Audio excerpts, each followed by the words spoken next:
President Zelensky has the opportunity now to bring in new people, someone to lead the negotiations and someone to head up his office in the chief of staff position. He's got a lot of good, capable people around him that he can pull on that are not tainted by any of these allegations. He's not tainted by these allegations. He could come out stronger, Kathy, in this move. After searches of his home and office, the president's chief of staff, Andriy Yermak, has left his post. The president has released this video statement. Russia really wants Ukraine to make mistakes. There will be no mistakes on our part. Our work continues. Our struggle continues. We have no right not to see this through till the end. We have no right to retreat or to quarrel. If we lose unity, we risk losing everything. Ourselves, Ukraine, our future.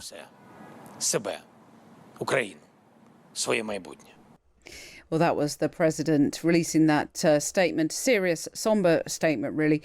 Yermak was both deeply influential, leading the country's negotiating team, but also deeply unpopular, particularly as these corruption allegations swirled.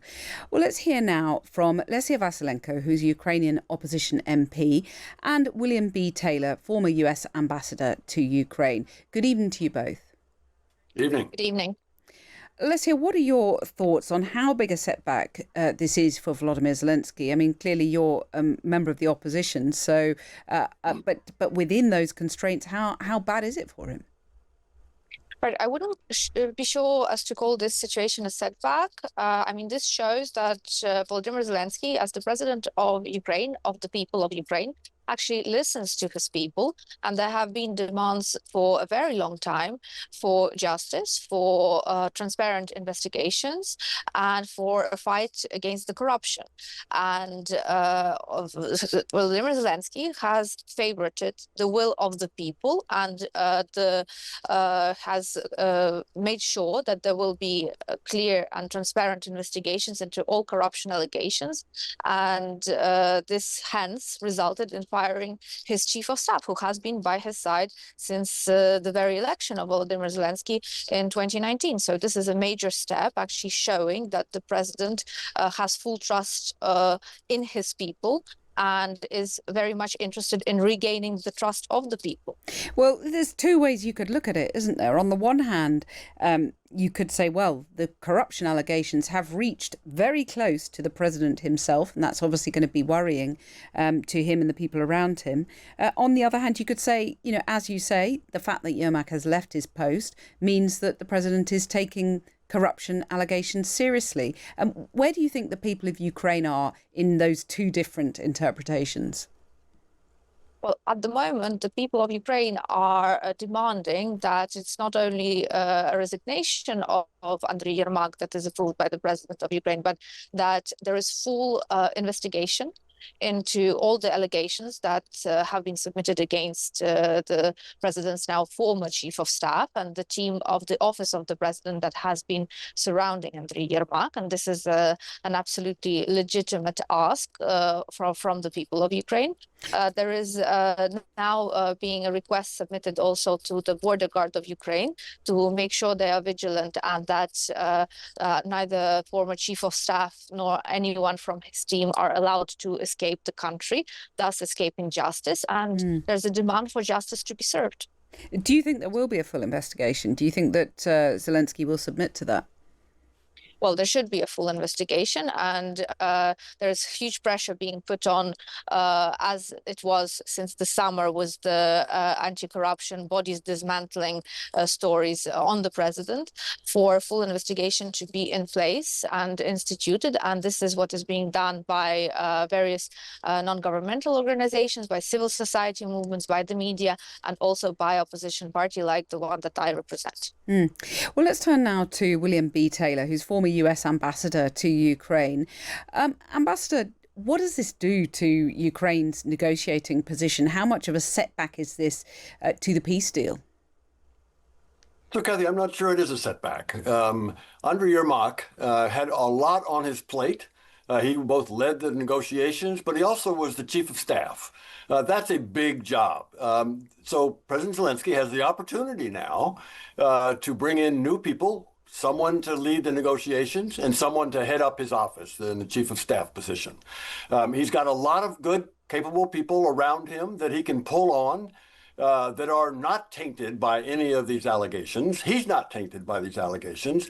He could come out stronger, Kathy, in this move. But William, you say he's not tainted by these allegations. Is he not tainted by association? This was someone who was very close to him. What does it say about President Zelensky's judgment that he was allowed to quit? He wasn't fired. Zelensky perhaps didn't act very swiftly.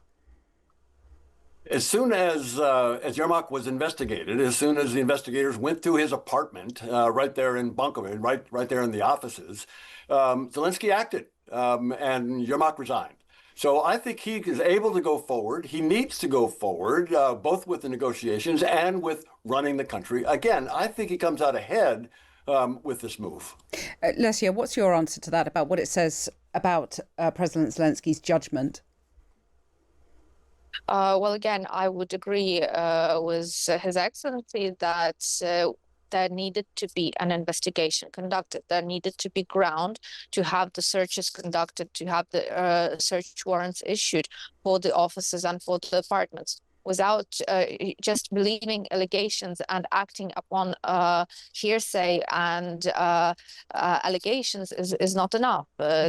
This would not qualify Ukraine or the president of Ukraine as a country where there is the respect for the rule of law. And Ukraine is exactly that. We are a democracy. We are a country which abides by the rule of law, which has developed system of legislation and institutions. And these institutions had needed their time to do their job. And they've done, once their job was done, and once that there was enough reason to believe that this person is no longer able to do his job, has lost all integrity, has lost all of the trust, this person, as well as many other officials, have been let go. And I think in the days that will follow, you will see many different changes in the Ukrainian establishment, both in the office of the president and in our government. Well, you heard William just a minute ago saying that President Zelensky should use this as an opportunity to reshape his team and take the initiative. What change would you like to see now introduced? What are you pushing for?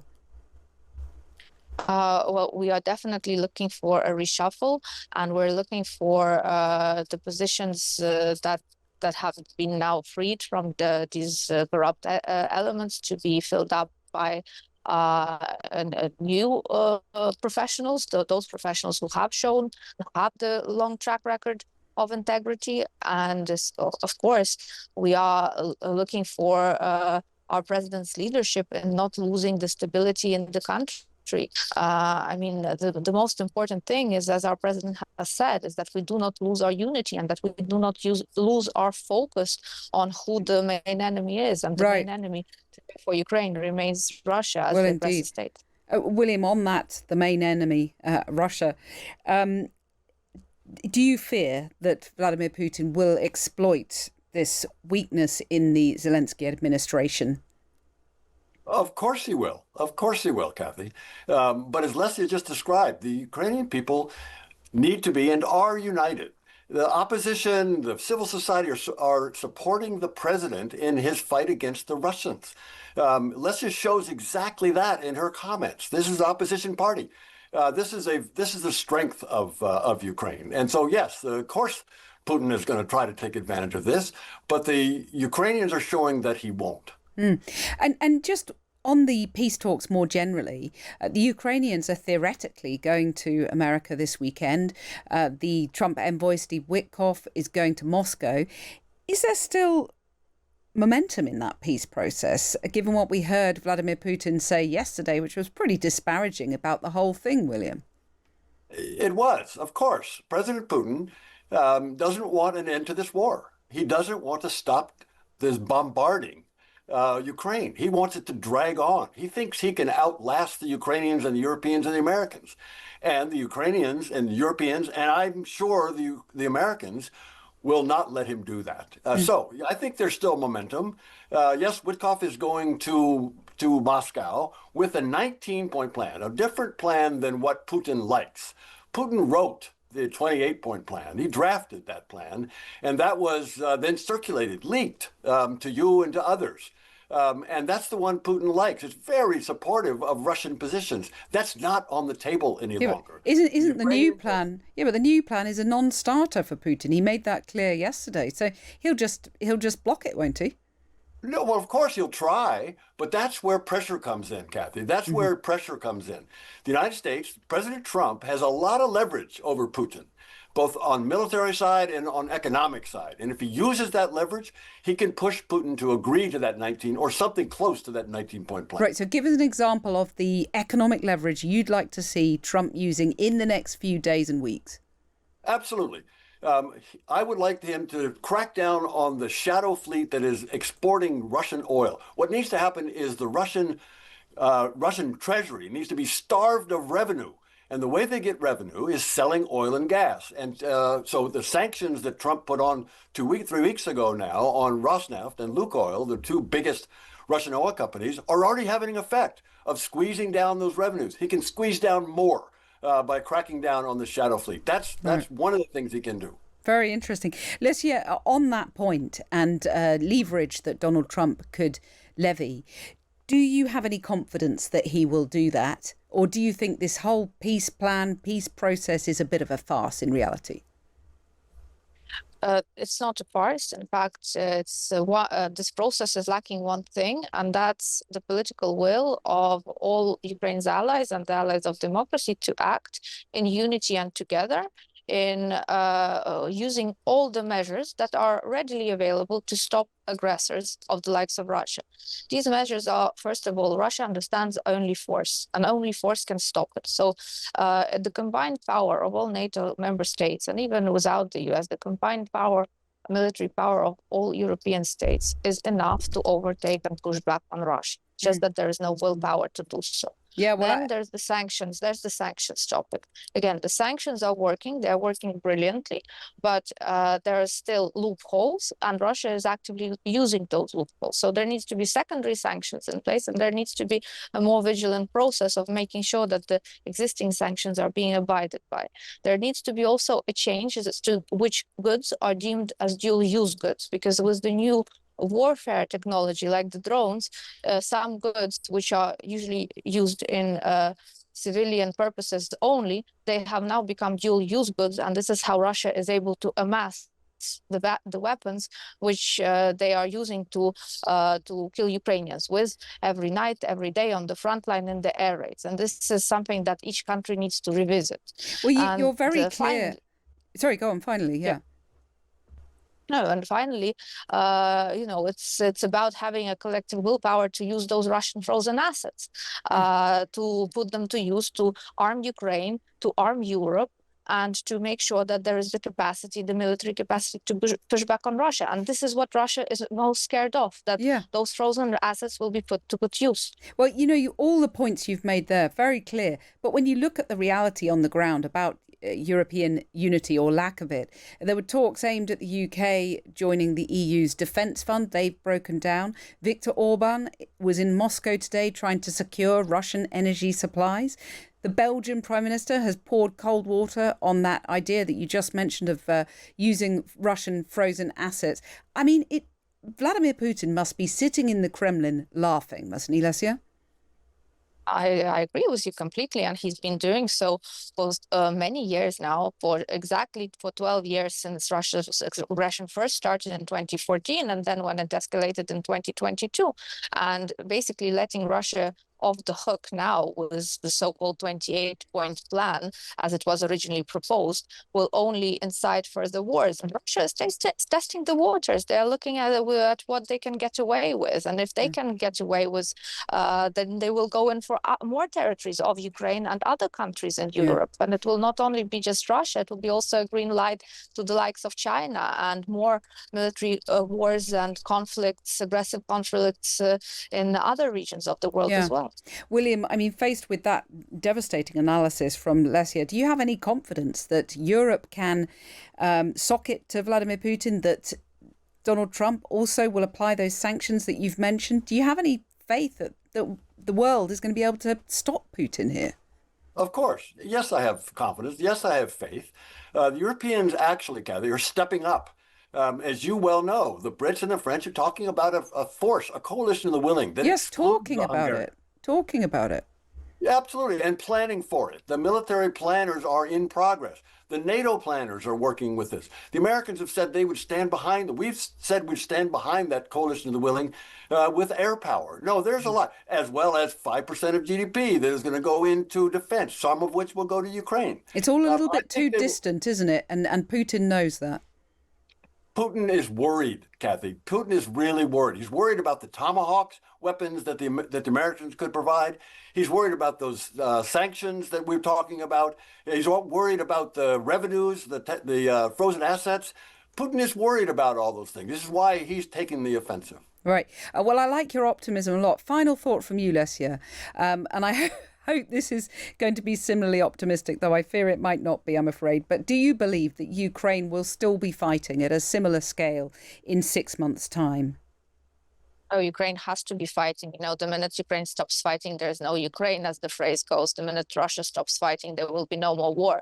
So we Ukrainians, regardless of what happens and what sort of aid we get or not get, we will be fighting till the very last, because we know that our very existence, our physical existence, depends on it. But what I meant was, do you think you can get peace? We would like to get long-term peace, and we want that long-term peace more than ever. The formula to the long-term peace is just peace.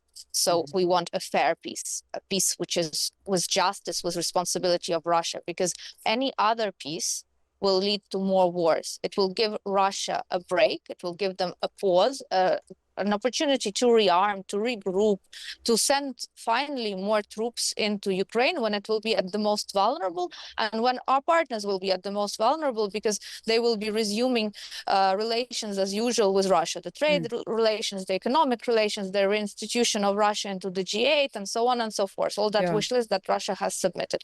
So I'm sorry, but without having a pushback on Russia, a restoration of Ukraine's territorial integrity, and reparations being paid from Russia, there is no guarantee of a long-term peace for Europe. Lesia Vasilenko, William B. Taylor, thank you both very much for your time and that in-depth discussion about the prospects for Ukraine. Really fascinating to hear your views. That was the Ukrainian opposition MP, Lesia Vasilenko, and William B. Taylor, former US ambassador to Ukraine. Fascinating to hear their thoughts on this latest crisis in Ukraine, and really some quite upbeat analysis there.